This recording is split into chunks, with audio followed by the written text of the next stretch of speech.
Baik, terima kasih Pak Hari.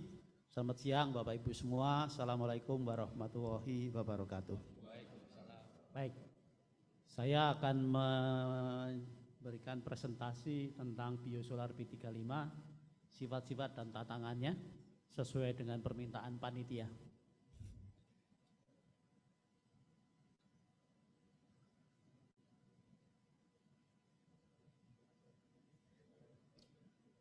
Bapak nggak bisa?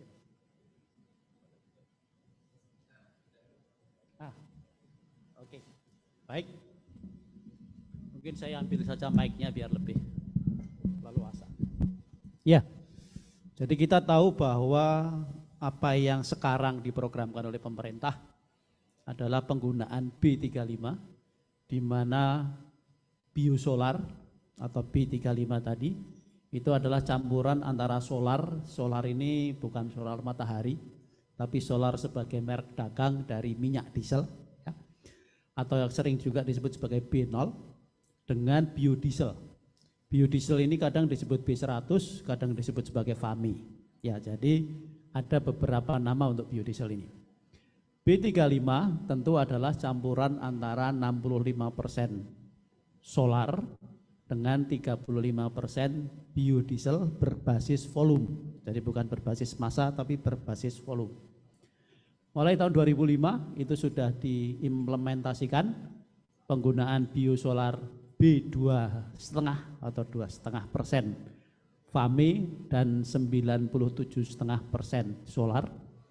Dan kemudian sejak 1 Februari 2023 sudah mencapai biosolar B35. Solar atau B0 adalah bahan bakar motor diesel yang dihasilkan dari proses distilasi, cracking, hidrogenasi di kilang minyak bumi dengan bilangan setana minimum 48 sesuai dengan spesifikasi yang sudah ditetapkan oleh Dirjen Migas. Kemudian biodiesel atau B100 adalah hasil proses transestrifikasi dari CPO atau crude palm oil dengan metanol dibantu dengan katalis basa, NaOH, KOH atau sodium metilat. Lalu bagaimana dengan proses pembuatan B35 ini? Yang pertama adalah melalui inline blending, artinya ada mixing length di mana B0 dan B100 ini dicampurkan. Lalu setelah itu, setelah dicampurkan di dalam sistem pemipaan tadi, kemudian akan diisikan ke truk yang akan membawa B35 tadi ke tempat yang mengorder B35 tersebut. Untuk yang kasus inline blending ini campurannya lebih homogen. Tetapi kemudian ada di bagian TBBM yang belum memiliki inline blending, mereka menerapkan tank blending, artinya truk ini diisi dulu dengan 35% volumenya menggunakan FAME, lalu kemudian dipenuhi dengan 65% solar dengan harapan akan terjadi pengadukan pencampuran yang homogen di sana. Tapi pada kenyataannya campuran ini kurang homogen, bahkan ada studi yang mengatakan bahwa ketika sampai di konsumen, walaupun jaraknya sudah cukup jauh, itu ketika diperiksa di bagian bawahnya mengandung 57% FAME, sedangkan yang di atasnya hanya sekitar 5%, jadi tidak tercampur secara homogen. Nah, ini adalah menjadi salah satu masalah, karena ketika kandungan FAME yang terlalu tinggi masuk ke dalam mesin, maka kemudian muncullah problem-problem yang banyak dialami oleh teman-teman di pertambangan maupun industri. Nah, kemudian kalau kita lihat dari sisi produksi solar di kilang, maka ada proses destilasi dan proses cracking, di mana kalau kita lihat minyak bumi yang kompleks itu dengan pemanasan yang awal akan didapat C1 dan C4 yang berupa gas yang kita kenal dengan gas alam dan LPG. Lalu kemudian akan dihasilkan gasolin atau bensin atau nafta, kemudian akan dihasilkan kerosin ketika temperaturnya dinaikkan. Nah, setelah itu ketika sampai di temperatur sekitar 270 derajat Celcius destilasinya, maka akan dihasilkan minyak solar atau minyak diesel. Nah, di kilang proses tersebut dilakukan dengan pemanasan maupun dengan pemutusan rantai kimianya, tetapi juga dilakukan proses hydrotreating untuk mengurangi sulfur. Nah, ketika sulfur ini dikurangi, maka akan terikut juga rantai panjang dari aromatik sehingga lubricity-nya berkurang.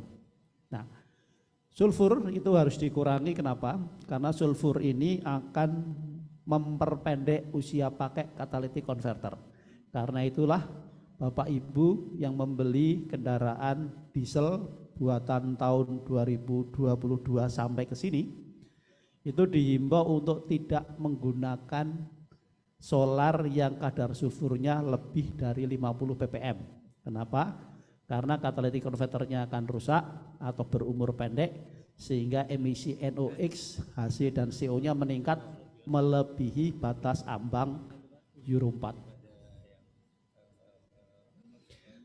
Sedangkan pembuatan CPO yang menjadi bahan baku dari biodiesel itu adalah mulai dari tandan sawit segar yang kemudian lewat sterilisasi, lalu tracing, kemudian di pressing dan di digesting, kemudian ada klarifikasi, lalu kemudian ada purifikasi, ada drying, dan kemudian akan menjadi crude palm oil yang lalu nanti akan dibawa ke pabrik biodiesel untuk diolah menjadi biodiesel. Jadi di sini cukup lumayan kompleks, butuh panas, ya butuh energi untuk menghasilkan crude palm oil ini. Sedangkan untuk pembuatan biodiesel atau B100, maka kita tahu bahwa tadi CPO tadi masuk ke dalam reaktor, kemudian direaksikan dengan alkohol atau metanol dengan dibantu oleh katalis KOH tadi. Kemudian setelah itu akan masuk kepada separator, dan disinilah kemudian akan dipisahkan antara biodiesel dengan produk ikutan gliserol serta alkohol yang sebagai bahan penolong tadi, dan kemudian air yang tadinya dikandung di dalam CPO. Setelah kemudian kita masuk di dalam wash column atau kolom pencuci, kemudian airnya dihilangkan, lalu kita dapatlah biodiesel. Nah, tentu ada produk ikutannya yaitu gliserol, dan gliserol ini monogliserida itu akan menimbulkan presipitan dalam mesin atau pengotor, termasuk yang akan menimbulkan sumbatan di filter, injektor, dan ruang bakar. Dengan digunakannya alkohol atau metanol ini, maka kemudian kita tahu bahwa B35 memiliki juga sifat deterjensi. Tapi karena implementasi B35 sudah melalui B20, B30, maka isu tentang rontoknya kotoran pada tangki maupun saluran bahan bakar yang akan membawanya ke filter menjadi bukan masalah lagi. Tetapi kenyataannya di filternya masih dijumpai jelaga yang berwarna hitam yang akan mengurangi umur pakai dari filter tersebut. Ini adalah spesifikasi Dirjen Migas tahun 2020 tentang spesifikasi solar 48, di mana kalau kita lihat setan numbernya adalah minimum 48, kandungan sulfurnya diturunkan secara bertahap sesuai dengan tahun targetnya dari 2.500 hingga menjadi 50 ppm. Kemudian nilai kalornya adalah sekitar 43 megajoule per kilogram.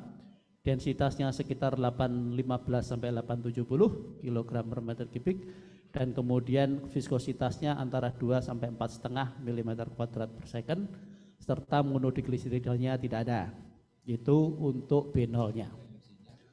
Lalu kemudian B100 sesuai dengan keputusan Dirjen EPTKE nomor 195 tahun 2022, kita lihat di sini bahwa untuk B100 setan numbernya minimum 51, kandungan sulfurnya 10 ppm, nilai kalornya sekitar 37 megajoule per kilogram, densitasnya sekitar 0,85 sampai 0,890 kg per liter, viskositasnya antara 2,3 hingga 6 mm² per second, serta monodigliseridanya kalau dulu sebelumnya adalah 0,55, sekarang menjadi 0,525. Artinya ada sedikit penurunan dalam hal monodigliserida kira-kira 0,025%.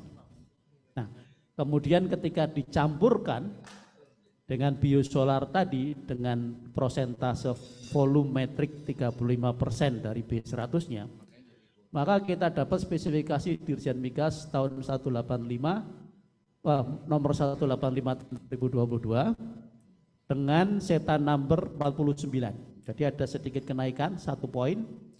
Kandungan sulfur turun secara bertahap 2.500 kemudian 50 ppm. Nilai kalornya adalah 40,9 megajoule per kilogram. Jadi lebih rendah dibandingkan dengan solar, lebih rendah dibandingkan dengan B30. Densitasnya 0,815 sampai 0,880 kg per liter. Viskositasnya adalah antara 2 sampai 5 mm² per second. Dan monodigliseridanya karena 35% dari 0,525, maka hasilnya adalah kandungannya sekitar 0,184%. Ya.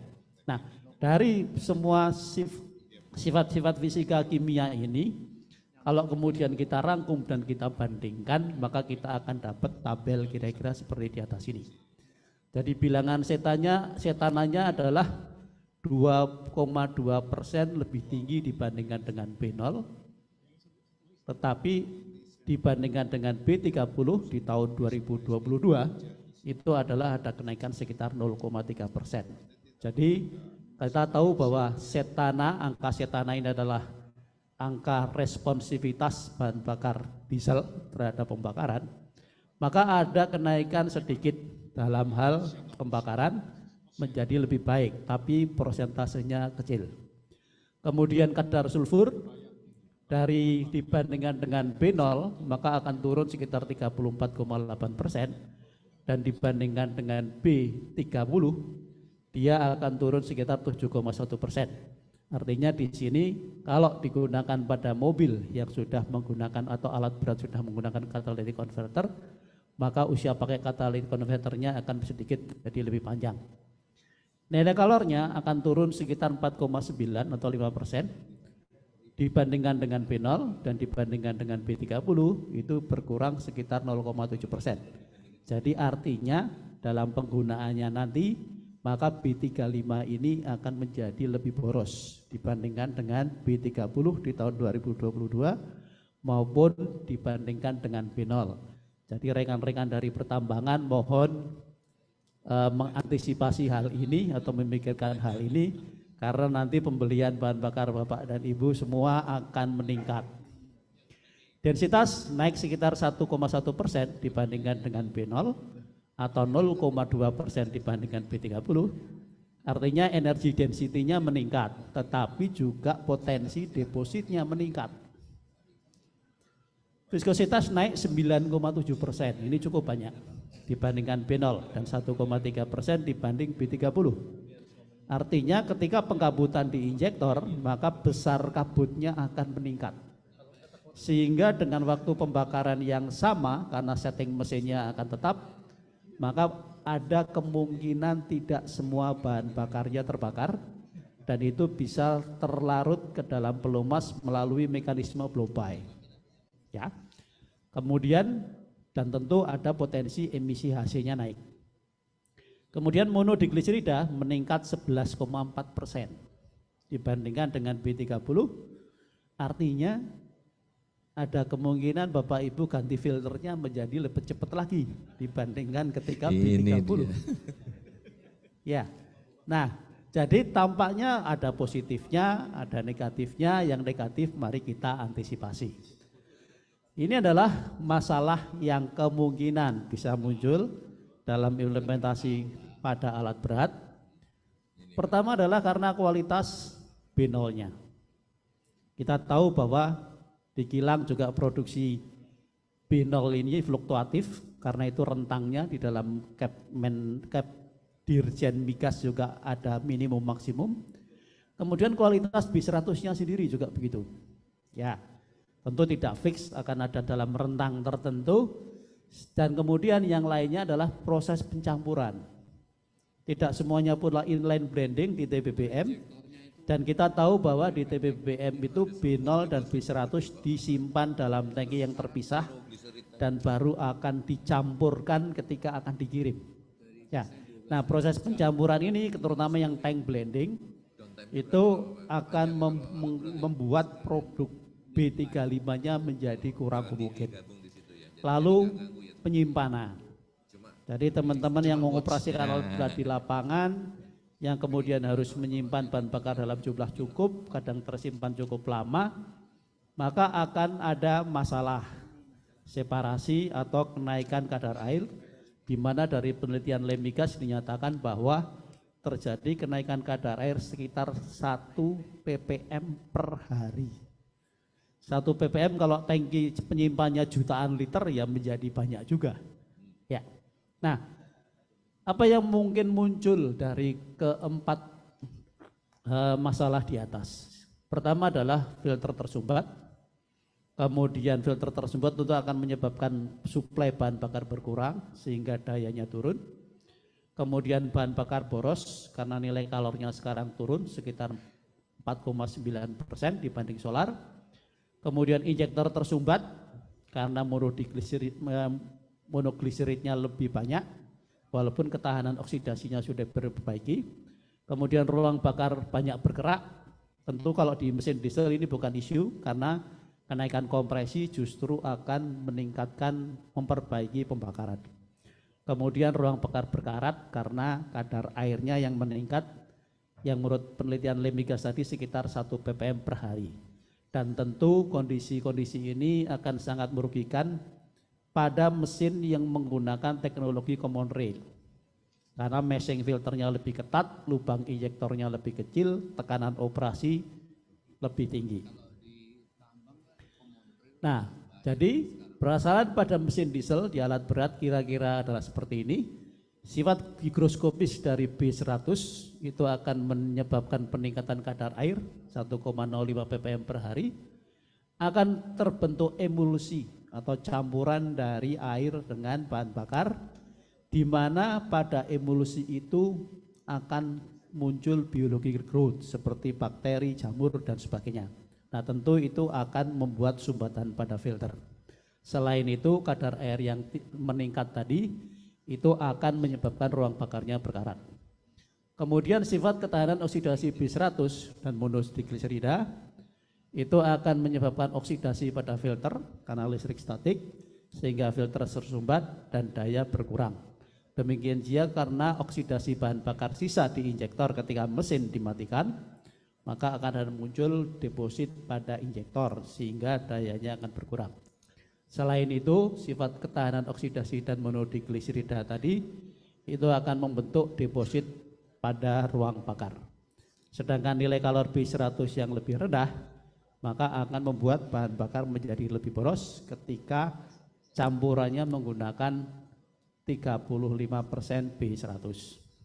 Pak Tri, lalu apa solusinya? Pak Tri, mohon izin waktunya bisa dicepetin dikit. Baik. Nah, Makasih. apa solusinya? Banyak produsen aditif yang saat ini sangat concern dengan perkembangan implementasi biodiesel di Indonesia. Sehingga mereka banyak mencoba untuk melakukan penelitian dan kemudian melakukan pengujian, dan ini adalah beberapa contoh fungsi yang bisa menolong kita untuk memperbaiki atau mengurangi efek negatif tadi. Misalkan kita ingin meniadakan emulsi tempat tumbuhnya bakteri biological growth, maka kita bisa menggunakan demulsifier supaya emulsinya tidak muncul. Kalaupun emulsinya muncul dan masih ada sedikit pertumbuhan biological growth, kita bisa menggunakan biocide. Kemudian dari sisi peningkatan kadar air, kita bisa memanfaatkan anti corrosion supaya ruang bakarnya tidak berkarat, dan sifat ketahanan oksidasi B100 itu kita bisa atasi dengan antioksidan.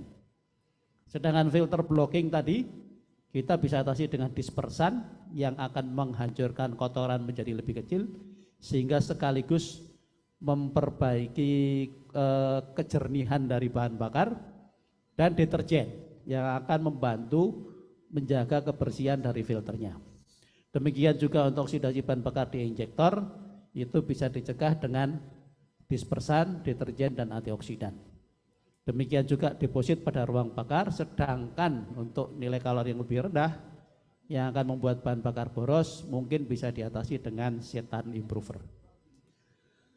Nah jadi, karena saya dari MASPI, maka mau nggak mau harus bicara pelumas juga.